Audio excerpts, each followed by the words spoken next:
नमस्कार, मी लतिका निंबाळकर. माझ्या चॅनलवरती तुमचं स्वागत आहे. आज मी तुम्हाला शिमला मिरची सुक्की भाजी बनवून दाखवणार आहे. त्यासाठी बघा ही पाव किलो मिरची घेतलेली आहे आणि तिला अशी कापून घेतली आहे बघा. त्याच्यामधलं बी पूर्ण काढलेलं आहे आणि बारीक आहे एकदम. कढई गरम करत ठेवली, त्यामध्ये तेल टाकून घेऊया. 1 ते 1.5 चमचा तेल टाकायचं आणि गरम होऊन द्यायचं. तेल गरम झालेलं आहे, त्याच्यामध्ये जिरे मोहरी चांगली तडतडली की त्यामध्ये थोडासा कढीपत्ता टाकायचा. 2 चिमूट बघा हिंग पावडर आणि एकदम बारीक कापलाय बघा कांदा. मोठ्या आकाराचा एक कांदा घेतलेला आहे, बारीक कापून घेतला एकदम. आता ही जरा कांदा भाजून घेऊया. कांदा बघा असा भाजलेला आहे, त्याच्यामध्ये 1 चमचा आलं आणि लसूण कुटून टाकलेला आहे. आता हे जरा परतून घेऊया आपण.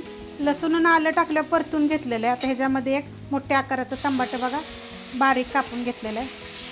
आता हे परतून घेऊया चांगलं आपण. ह्याच्यामध्ये टमाटर टाकल्यानंतर परतून घेतलेले. आता ह्याच्यामध्ये चवीनुसार बघा मीठ टाकायचं आणि 2 चमचे शेंगदाण्याचं कूट बारीक करून घेतलेलं आहे बघा, भाजून बारीक केलेलं आहे. मिरची पावडर आहे, फक्त यात गरम मसाला नाही आहे.